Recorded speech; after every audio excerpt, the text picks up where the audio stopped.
Are simple and easy to fix, but highly unlikely when politicians can't mix.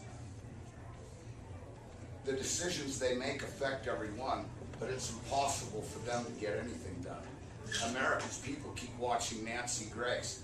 I guess they think it helps them save face. The media is partly to blame. It makes one wonder if they have any shame. Hard work and dedication has worked for so long that people became complacent and thought it was wrong.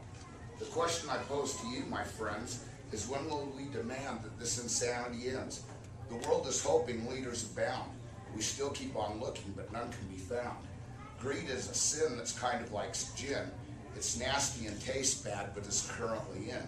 Personal responsibility can surely win, but first we must try to teach it again.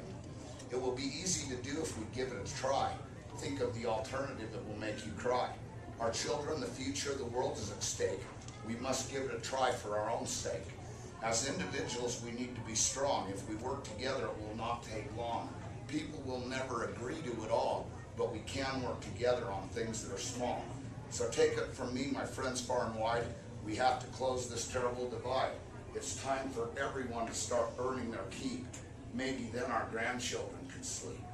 And I think that we've become so divided as a nation on issues that there's always going to be conflicts in. So my question to you, Mayor, would be, if you become governor, what will you do to try to alleviate the dissension among both political parties and try to work out some of these problems with all the infighting and bickering that goes on?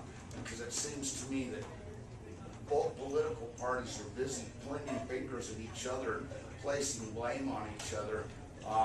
I finally came to the conclusion after all these years of being a Republican that neither party is really serving our needs. I think your point is well taken, and as governor I wouldn't have much of a choice since we still have 70% of our legislature is one party, so I mean I have to work together. I'm a practical person. I'm not an ideologue. I try to be practical and deal with the real world, and I think we've shown that. I think I've shown that as mayor. I have a divided government. I have to work with both sides. Again, we just try to do what's best, and I think the one thing I've learned is that citizens don't. I mean, as you said, citizens don't like the politics. They just want the government is doing what they're supposed to be doing, sticking to the basics. And I think we've done a pretty good job of that in Salt Lake County, and I think I could bring that same attitude to our state government as well. But it doesn't always mean getting along with everybody and doing everything everybody wants, because I think that can get you in trouble as well. And I think I've shown my independence. The only thing I vetoed, I didn't veto anything in my first 4 years when the Republicans controlled our council. I vetoed something when our Democrats got in control. But vetoed it. Now we're still working well together. We both maybe differ on some issues, but I think at the end of the day, I've learned to work well with both sides of the aisle. And I have my family's the same way. My mother's to the right of Genghis Khan.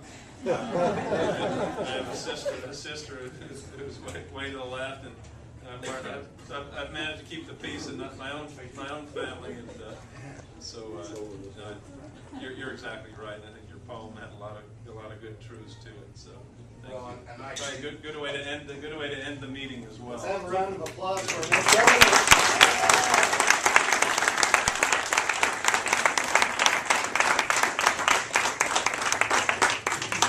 Just real quick, my name is Matt. I'm the political and field director. The success of really building campaigns is reaching out to people and people reaching out to their friends and family. So please pass this along. We also want to make sure you get a chance to sign up. Invite us to keep you in touch with the campaign. We won't sell you or give out, or we'll keep it to a reasonable amount. And the last thing I kind of want to mention is that we have just started this. We got a new system up where you can actually text your email address to join our campaign. We've got a little contest going on over the next 3 weeks. We're having a bunch of these kind of meet and greets throughout the state. And whichever one of these meet and greets texts the most emails addresses into our system, we're all going to send them the little lapel pins when we get them for like your suits or shirts or what. They're really nice little pins. But we'll mail everyone who texted in and signed up for that meet and greet. And so you're competing against, we did one in Syracuse, we're going up to Logan, we're doing one down in Bountiful, we're going to do one out in other parts of the state kind of the next 3 weeks. So I'm going to tell you how to do that. So everyone wants to pull out their phone and try to join. But to get a lapel pin, you have to text in and you have to sign up so we have your address. So text me your email and then address so we can mail it to you. What? We'll have more, but you'll be the first to get it. So to text them, write, do you want to text the phone number, which is 88769. Hold on. That's what I'm sending it to, or Yep, just what you're sending it to 88769. And you just want to text the word Utah, space, and then your email address. So that's 88769, Utah, space your email address. You'll get an email back, a confirmation from us, and then we will let you know who texted the most. And you have if you want to get your friends to do it in the next couple hours and pretend they were here, this is what it is. Okay? Well, thank you all very much for coming. I'll be around to answer any questions for a little bit longer. We've got another meeting. We've got to leave in about 10 minutes. That's why we have the young kids who know what they're doing on the technology. So thank you very much.